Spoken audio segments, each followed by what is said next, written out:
Hi friends, welcome to Learn Programming in Malayalam. നമ്മൾ ഇന്ന് ഈ വീഡിയോയിൽ നോക്കാൻ പോകുന്നത് .NET Core ആപ്ലിക്കേഷൻ എങ്ങനെയാണ് നമുക്ക് ഇൻസ്റ്റാൾ ചെയ്യാവുന്ന അല്ലെങ്കിൽ നമ്മുടെ കമ്പ്യൂട്ടറിൽ നമുക്കൊരു ഏറ്റവും മിനിമലായിട്ടുള്ളൊരു ഹലോ വേൾഡ് ആപ്ലിക്കേഷൻ എങ്ങനെ റൺ ചെയ്യാം എന്നുള്ള കാര്യമാണ്. .NET Core നിങ്ങൾക്ക് രണ്ട് രീതിയിലാണ് മെയിനായിട്ട് ഇൻസ്റ്റാൾ ചെയ്യാൻ സാധിക്കുന്നത്. ഒന്ന് ഈ മൈക്രോസോഫ്റ്റിൻ്റെ ഈ ഒരു ഡൗൺലോഡ് ലിങ്കിൽ .NET Core നമുക്ക് ഡൗൺലോഡ് ചെയ്യാനായിട്ട് സാധിക്കും. അപ്പോൾ അങ്ങനെ ചെയ്യുകയാണെങ്കിൽ മാനുവലായിട്ടുള്ളൊരു ഇൻസ്റ്റലേഷനാണ്. അപ്പോൾ അതിൽ .NET Core SDK യൂസ് ചെയ്താലാണ് നമുക്ക് ഡെവലപ്മെൻറ്റ്സ് ചെയ്യാനായിട്ട് സാധിക്കുള്ളൂ. റൺ ടൈം യൂസ് ചെയ്തുകൊണ്ട് നമുക്ക് .NET Core ആപ്ലിക്കേഷൻസ് റൺ ചെയ്യാനായിട്ട് സാധിക്കും. പക്ഷേ അത് ഡെവലപ്മെൻറ്റിന് വേണ്ടിയിട്ട് നമുക്കത് യൂസ് ചെയ്യാനായിട്ട് സാധിക്കുന്നതല്ല. പക്ഷേ കുറച്ചും കൂടി ഒരു എളുപ്പമുള്ള മെത്തേഡ് എന്ന് പറയുന്നത് നമുക്ക് വിഷ്വൽ സ്റ്റുഡിയോ, അതായത് വിഷ്വൽ സ്റ്റുഡിയോയുടെ കമ്മ്യൂണിറ്റി എഡിഷൻ ഇൻസ്റ്റാൾ ചെയ്യുക എന്നുള്ളതാണ്. അപ്പോൾ അതിൻ്റെ കൂടെ തന്നെ നമുക്ക് ഈ പറയുന്ന ഡെവലപ്മെൻറ്റ് .NET ഡെവലപ്മെൻറ്റ്സ് ചെയ്യാനുള്ള കാര്യങ്ങളൂടെ ഇൻക്ലൂഡായിട്ട് വരുന്നതാണ്. അപ്പോൾ നമ്മളിവിടെ ഈ ഒരു കാര്യം ഈ ഒരു മെഷീനിൽ ഓൾറെഡി ഇൻസ്റ്റാൾഡ് ആണ്. അപ്പോൾ നിങ്ങൾക്ക് ഈ രണ്ട് ലിങ്ക് ഞാനിവിടെ കൊടുത്തിരിക്കാം.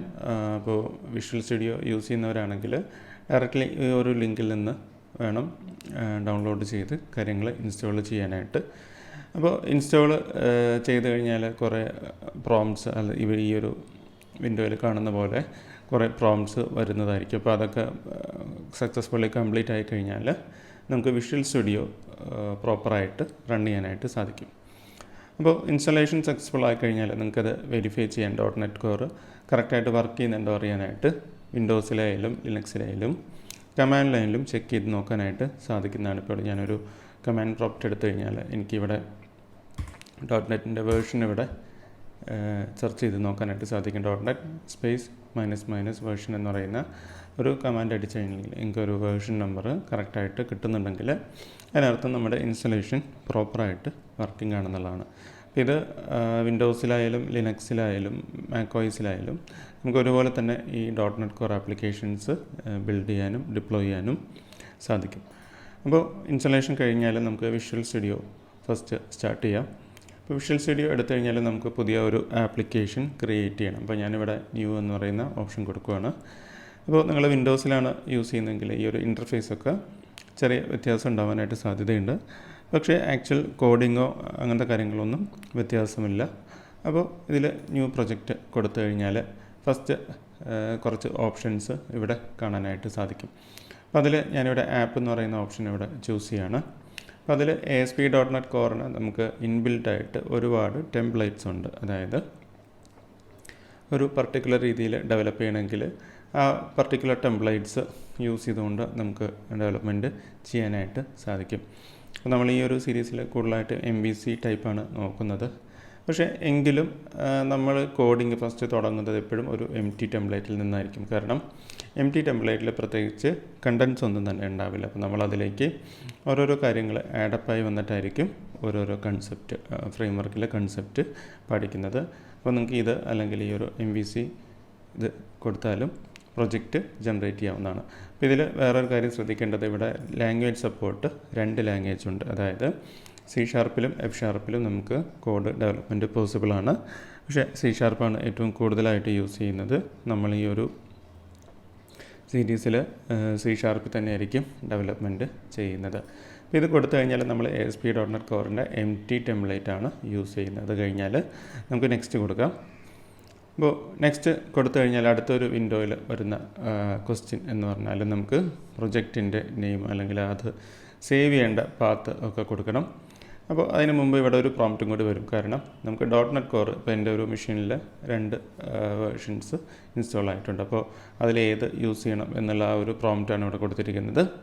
നമ്മുടെ .NET Core 3.1 എന്ന് പറയുന്നത് നമുക്ക് കൊടുക്കാം, അല്ലെങ്കിൽ .NET 5. അപ്പോൾ ഇതിൽ ഏത് വേണമെങ്കിലും നിങ്ങൾക്ക് ആ ഒരു ടാർഗറ്റ് ബേസ് ചെയ്തിട്ടായിരിക്കും, അല്ലെങ്കിൽ ആ ഒരു വേർഷനെ ബേസ് ചെയ്തിട്ടായിരിക്കും നമുക്ക് ഈ കാര്യങ്ങൾ ബിൽഡ് ചെയ്യുന്നത്. അപ്പോൾ ഇത് കഴിഞ്ഞാൽ നിങ്ങൾക്ക് ഇവിടെ ആപ്ലിക്കേഷനിൽ നെക്സ്റ്റ് കൊടുക്കാൻ അവിടെ .NET Core 3.1 ആണ് അവിടെ കൊടുത്തിരിക്കുന്നത്. അപ്പോൾ നെക്സ്റ്റ് കൊടുത്തു കഴിഞ്ഞാൽ ഇങ്ങനെ പ്രൊജക്റ്റ് ക്രിയേഷൻ്റെ വിൻഡോ നമുക്ക് വരുന്നതാണ്. അപ്പോൾ ഇതിൽ ശ്രദ്ധിക്കേണ്ട ഒരു കാര്യം, നമുക്കിവിടെ ഒരു പ്രൊജക്റ്റ് നെയിമും ഒരു സൊല്യൂഷൻ നെയിമും ഉണ്ട്. അപ്പോൾ പ്രൊജക്റ്റ് നെയിം എന്ന് പറയുന്നത് നമ്മുടെ ആപ്ലിക്കേഷൻ്റെ പേരാണ്. നമ്മളിവിടെ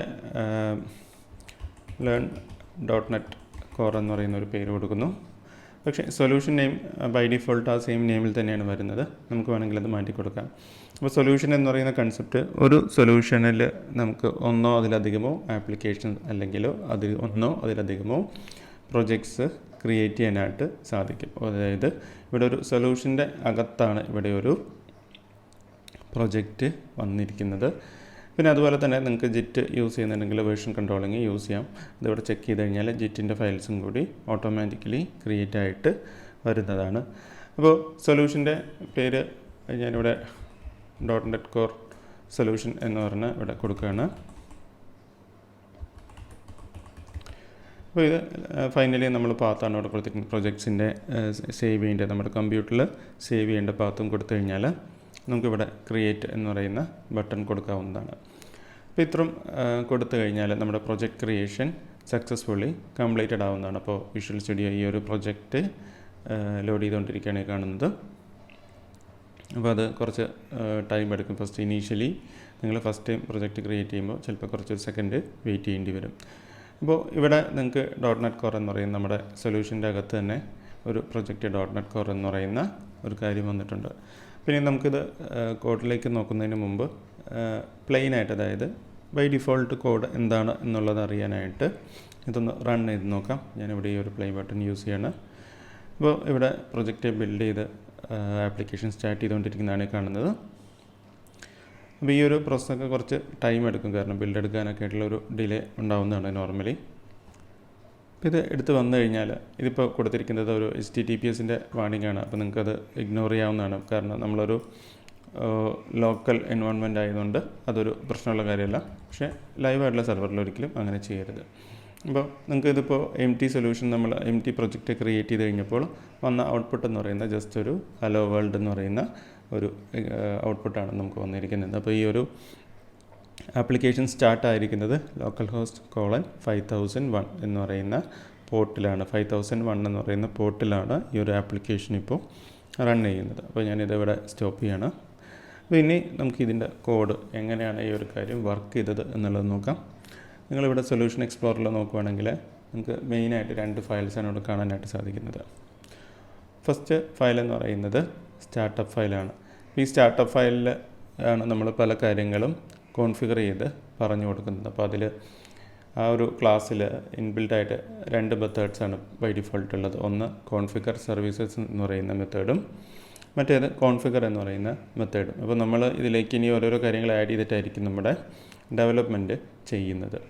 അപ്പോൾ ജനറലി പറയുകയാണെങ്കിൽ ഈ കോൺഫിഗർ സർവീസസ് എന്നൊക്കെ പറയുന്നത് നമുക്ക് പുതിയൊരു സർവീസ് ആഡ് ചെയ്യണമെങ്കിൽ, സപ്പോസ് നമുക്കിപ്പോൾ ഡാറ്റാബേസ് ആഡ് ചെയ്യണം ആപ്ലിക്കേഷനിൽ, അപ്പോൾ ഡാറ്റാബേസിൻ്റെയൊക്കെ കാര്യങ്ങൾ പറഞ്ഞു കൊടുക്കുന്നത് ഈ ഒരു മെത്തേഡിൻ്റെ അകത്താണ്. അപ്പോൾ ഇതിൽ ആഡ് ചെയ്ത് കൊടുക്കുന്ന സർവീസസ് നമുക്ക് ആപ്ലിക്കേഷനിൽ മൊത്തത്തിൽ അവൈലബിൾ ആയിരിക്കും. അതാണ് അതിൻ്റെ ഒരു പ്രത്യേകത. നമ്മൾ ഡിപ്പെൻഡൻസി ഇഞ്ചക്ഷൻ എന്ന് പറയുന്ന കൺസെപ്റ്റ് ബേസ് ചെയ്തിട്ടാണ് ഈ ഒരു കോൺഫിഗർ സർവീസസ് ആപ്ലിക്കേഷനിൽ വർക്ക് ചെയ്യുന്നത്. അപ്പോൾ ഈ രണ്ടാമത്തെ മെത്തേഡ് എന്ന് പറയുന്നത് കോൺഫിഗറാണ്. അപ്പോൾ ഈ കോൺഫിഗറിലും ഈ പറയുന്ന പോലെ ഓരോരോ ഫീച്ചേഴ്സ് എനേബിൾ ചെയ്യാനായിട്ട് നമുക്ക് പറഞ്ഞു കൊടുക്കാനായിട്ട് സാധിക്കും. അത് മെയിൻലി റിക്വസ്റ്റ് ആയിട്ട് ബന്ധപ്പെട്ട കാര്യങ്ങളാണ് ഇതിനകത്ത് നമ്മൾ കൂടുതലും ആഡ് ചെയ്ത് കൊടുക്കുന്നത്. ഇപ്പോൾ ഇവിടെ app.use റൂട്ടിംഗ് എന്ന് പറഞ്ഞ് കൊടുത്തിട്ടുണ്ട്. അപ്പോൾ റൂട്ടിംഗ് എനേബിൾ ചെയ്യാനായിട്ടാണ് ഈ ഒരു കാര്യം കൊടുത്തിരിക്കുന്നത്. അപ്പോൾ റൂട്ടിംഗ് എന്താണെന്നൊക്കെ നമ്മൾ ഡീറ്റെയിൽ ആയിട്ട് വരുന്ന വീഡിയോസിലായിരിക്കും പഠിക്കുന്നത്. അപ്പോൾ ഈ ഒരു ബ്രൗസറിൽ ഈ ഒരു കാര്യം എടുത്തപ്പോൾ ഔട്ട്പുട്ട് എങ്ങനെ വന്നു എന്നുള്ളത്, അല്ലെങ്കിൽ ആ ഒരു കോഡ് എവിടെ നിന്നാണോ എന്നുള്ളത് നമുക്ക് നോക്കാം. അപ്പോൾ ഇതിൽ ഈ ഒരു startup.cs ഇവിടെ ഒരു ആപ്പ് യൂസ് എൻ പോയിൻറ്റ്സ് എന്ന് പറയുന്ന ഒരു കാര്യം കൊടുത്തിട്ടുണ്ട്. അപ്പോൾ അതിൽ മാപ്പ് ഗെറ്റ് എന്ന് പറയുന്ന ഒരു ഇതിൽ / എന്ന് പറയുന്ന പാത്താണ് കൊടുത്തിരിക്കുന്നത്. അപ്പോൾ ഈ ഒരു കാര്യത്തിൽ നിന്നാണ് നമുക്കിപ്പോൾ ഈ ഒരു ഔട്ട്പുട്ട് ഹലോ വേൾഡ് എന്ന് പറയുന്ന ഔട്ട്പുട്ട് വന്നിരിക്കുന്നത്. അപ്പോൾ ഇതാണ് ഒരു എന്താ പറയുക ഏറ്റവും മിനിമലായിട്ടുള്ള .NET Core ആപ്ലിക്കേഷൻ. അപ്പോൾ ഇതിനകത്ത് വേറെ ഡാറ്റാബേസോ മോഡൽസോ അല്ലെങ്കിൽ അങ്ങനത്തെ കാര്യങ്ങളൊന്നും അറ്റ് പ്രസൻറ്റ് ഇല്ല. പിന്നെ അതുപോലെ തന്നെ മറ്റൊരു മെയിൻ ഫയൽ എന്ന് പറയുന്നത് program.cs ആണ്. അപ്പോൾ ഇത് നമ്മൾ C# പഠിച്ച ടൈമിൽ പഠിച്ചിരുന്നു. നമ്മളൊരു പ്രോഗ്രാം ക്രിയേറ്റ് ചെയ്യുമ്പോൾ ഒരു മെയിൻ മെത്തേഡ് മസ്റ്റായിട്ടും കൊടുക്കണം. അപ്പോൾ ഈ ഒരു നമ്മുടെ .NET Core വെബ് ആപ്ലിക്കേഷനും ബൈ ഡിഫോൾട്ട് സ്റ്റാർട്ട് ആവുന്നത് ഒരു കൺസോൾ ആപ്ലിക്കേഷനായിട്ട് തന്നെയാണ്. അപ്പോൾ അതിൻ്റെ ഒരു മെയിൻ എൻട്രി പോയിൻ്റ് എന്ന് പറയുന്നത് ഈ ക്രിയേറ്റ് ഹോസ്റ്റ് ബിൽഡർ എന്ന് പറയുന്ന മെത്തേഡിൽ യൂസ് ചെയ്തിട്ടുള്ള റൺ യൂസ് ചെയ്തിട്ടുണ്ടാണ്. അപ്പോൾ അത് ഇരിക്കുന്നത് ഈ ഒരു മെയിൻ മെത്തേഡിൻ്റെ അകത്താണ്. അപ്പോൾ നോർമൽ ഒരു കൺസോൾ ആപ്ലിക്കേഷൻ സ്റ്റാർട്ട് ചെയ്യുന്ന പോലെ തന്നെയാണ് ആക്ച്വലി .NET Core ആപ്ലിക്കേഷനും സ്റ്റാർട്ട് ആവുന്നത്. അപ്പോൾ ഇത് വെബ് സെർവർ ബിൽഡ് ചെയ്തിരിക്കുന്ന കാര്യങ്ങളൊക്കെയാണ്. അപ്പോൾ ഈ 2 ഫയലാണ് നമ്മൾ ഇമ്പോർട്ടൻ്റ് ആയിട്ട് ഒരു empty പ്രൊജക്റ്റ് ക്രിയേറ്റ് ചെയ്താലും ബൈ ഡിഫോൾട്ട് മെയിനായിട്ട് വരുന്നത്. വേറെ കുറേ പ്രോപ്പർട്ടീസും അല്ലെങ്കിൽ ഓരോരോ കാര്യങ്ങൾ ഫയൽസ് ഉണ്ട്. അപ്പോൾ അത് നമ്മൾ ഡീപ്പായിട്ട് നെക്സ്റ്റ് ഓരോരോ വീഡിയോസിലായിരിക്കും നമ്മൾ നോക്കുന്നത്. അപ്പോൾ ഇത് ഒരു എന്താ പറയുക ഇൻസ്റ്റലേഷൻ അല്ലെങ്കിൽ ഏറ്റവും മിനിമലായിട്ടുള്ള ഒരു ആപ്ലിക്കേഷൻ എങ്ങനെ റൺ ചെയ്യാം എന്നുള്ള ഒരു കാര്യമാണ് ഈ ഒരു ഇതിൽ നമ്മൾ പറഞ്ഞിട്ടുള്ളത്. അപ്പോൾ ഇതിൽ എനിക്ക് വേണമെങ്കിൽ പുതിയൊരു എൻഡ് പോയിൻ്റ് അഥവാ ഒരു URL ആഡ് ചെയ്യണമെങ്കിൽ നമുക്കിവിടെ കൊടുക്കാവുന്നതാണ്. നമ്മളിവിടെ പുതിയൊരു URL ഹലോ എന്ന് പറയുന്ന URL ഇവിടെ കൊടുക്കുന്നു. അപ്പോൾ അതിൽ മറ്റൊരു മെസ്സേജ് ഞാനിവിടെ കൊടുക്കുകയാണ്. അപ്പോൾ hello എന്ന് പറയുന്ന URL ടൈപ്പ് ചെയ്യുമ്പോൾ ഈ ഒരു റെസ്പോൺസ് ആയിരിക്കും വരുന്നത്. അപ്പോൾ ഇത് ജസ്റ്റ് നമുക്കൊന്ന് റൺ ചെയ്ത് നോക്കാം. ഇവിടെ ആപ്ലിക്കേഷൻ ഇപ്പോൾ ബിൽഡ് സക്സസ്ഫുൾ ആയിട്ട് ലോഡായിട്ടുണ്ട്. അപ്പോൾ ഇൻഡെക്സ് റൂട്ട് എന്ന് പറയുന്നത് നമ്മുടെ ഈ പറയുന്ന ഈ നോർമൽ ഒരു സ്ലാഷിനെയാണ് നമ്മൾ ഏതൊരു ഫ്രെയിം വർക്കിലാണെങ്കിലും വെറുതെ ഒരു സ്ലാഷ് കൊടുത്താൽ ആ ഒരു റൂട്ടിനെയാണ് നമ്മൾ ഇൻഡെക്സ് റൂട്ട് എന്ന് പറയുന്നത്, അല്ലെങ്കിൽ ഹോം പേജ് എന്നൊക്കെ വേണമെങ്കിൽ പറയാം. അപ്പോൾ അത് ബൈ ഡിഫോൾട്ട് ലോഡാവുന്നത് ഈ ഒരു ഔട്ട്പുട്ടായിരിക്കും. അപ്പോൾ നമ്മളിവിടെ /hello കൊടുത്തിട്ടുണ്ട്. അപ്പോൾ നമുക്ക് ബ്രൗസറിൽ /hello എന്ന് പറയുന്ന ഒരു URL കോൾ ചെയ്ത് നോക്കാം. ഇത് കോൾ ചെയ്തപ്പോൾ നമുക്ക് റിസൾട്ട് കിട്ടി. ഹലോ എൻഡ് എന്ന് പറയുന്ന ഒരു റിസൾട്ട് കിട്ടി. അപ്പോൾ ഇങ്ങനെയാണ് നമ്മളൊരു പുതിയ റൂട്ട് ഒരു empty ആപ്ലിക്കേഷനിൽ, വളരെ മിനിമലായിട്ടുള്ള ആപ്ലിക്കേഷനിൽ പുതിയൊരു റൂട്ട് ആഡ് ചെയ്യുന്നത്. അപ്പോൾ ഇതിനൊരു പ്രശ്നമുണ്ട്. കാരണം നമുക്ക് ആപ്ലിക്കേഷൻ വലുതാവുന്ന സമയത്ത് ഒരുപാട് റൂട്ട്സ് ആഡ് ചെയ്യേണ്ടി വരും, അതുപോലെ ഡാറ്റാബേസ് ആഡ് ചെയ്യേണ്ടി വരും. അപ്പോൾ ആ ഒരു കാര്യം ചെയ്യുന്ന സമയത്ത് നമുക്ക് ഈ ഒരു രീതിയിൽ നമുക്ക് കോഡ് എഴുതി കഴിഞ്ഞാൽ അത് ഒരിക്കലും സ്കേലബിൾ ആയിരിക്കില്ല.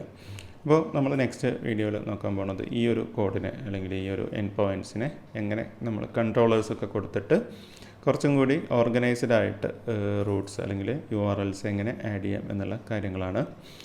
അപ്പോൾ നിങ്ങൾ പ്രോഗ്രാം ഫസ്റ്റ് സ്റ്റാർട്ട് ചെയ്യുകയാണെങ്കിൽ ഈ ഒരു empty ആപ്ലിക്കേഷനായിട്ട് തന്നെ ക്രിയേറ്റ് ചെയ്യുക. ഫുൾ ഫ്ലെഡ്ജഡ് MVC ആയിട്ട് ക്രിയേറ്റ് ചെയ്താലുള്ള കുഴപ്പമെന്ന് വെച്ചാൽ നിങ്ങൾക്ക് ഈ ഓരോരോ കാര്യങ്ങൾ എങ്ങനെയാണ് വർക്ക് ചെയ്യുന്നത് എന്നുള്ള ഒരു ഐഡിയ കിട്ടില്ല.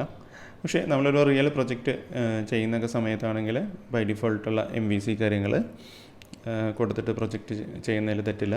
പക്ഷേ നമ്മൾ ഈ ഒരു സീരീസിൽ ഉദ്ദേശിച്ചതെന്ന് വെച്ചാൽ ഈ ഒരു ഫ്രെയിം വർക്കിനെ കുറിച്ച് നമുക്ക് കൂടുതൽ ഇൻഡെപ്തായിട്ട് കാര്യങ്ങൾ പഠിക്കാമെന്നുള്ളതാണ്. അപ്പോൾ അതുകൊണ്ടാണ് നമ്മൾ ഏറ്റവും മിനിമലായിട്ടുള്ള ഒരു ലെവലിൽ ആപ്ലിക്കേഷൻ ബിൽഡ് ചെയ്തിരിക്കുന്നത്. കൂടുതൽ കാര്യങ്ങൾ നമുക്ക് അടുത്ത വീഡിയോയിൽ പഠിക്കാം.